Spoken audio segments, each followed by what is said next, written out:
Ölkə ərazisində müşahidə olunan qeyri-sabit hava şəraiti ilə əlaqədar olaraq təcili tibbi yardıma 60-dan çox müraciət qeydə alınıb. Bu barədə Qafqaz İnfonun sorğusuna cavab olaraq Tibbi Ərazi Bölmələrini İdarə Etmə Birliyində məlumat verilib. Bildirilib ki, paytaxtla yanaşı Respublika Təcili və Təxirə Salınmaz Tibbi Yardım Mərkəzinə Şabran, Siyəzən və Ağsu rayonlarından güclü yağış yağması səbəbindən yaranan çətinliklər fonunda vətəndaşların müraciətləri qeydə alınıb. Belə ki, Siyəzən rayonunun Həmiyə kəndi ərazisindən daxil olan çağırış əsasında Siyəzən Təcili Tibbi Yardım Stansiyasının 3 briqadası hadisə yerinə cəlb olunub. Sel təhlükəsi ilə üzləşən təxminən 57 nəfərə yerində ilkin tibbi yardım göstərilib.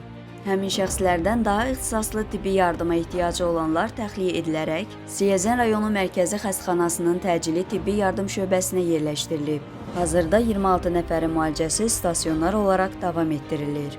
Şabran rayon ərazisindən 1970-ci il təvəllüdlü şəxs Şabran rayon mərkəzi xəstəxanasına təxliyə olunub.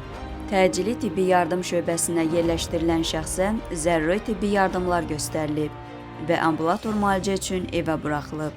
Ağsu rayonunda isə selin ekskavatoru aparması nəticəsində xəsarət alan 3 nəfər Şamaxı rayonu mərkəzi xəstəxanasına təxliyə olunub. Onlardan 2 nəfərin müalicəsi terapiya şöbəsində davam etdirilir. Vəziyyətləri stabildir.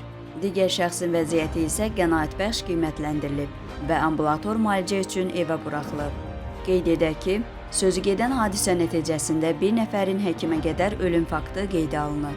Əgər sən də işləməkdən və dünyadan yorulmusansa, İlahiyyatçı Rüfət Qarayevin İncilər, Elmin Qapısı və Mənəvi Səyahət kitabını elə indi İsra Nəşriyyatdan sifariş et. İstədiyin ünvana çatdırılsın.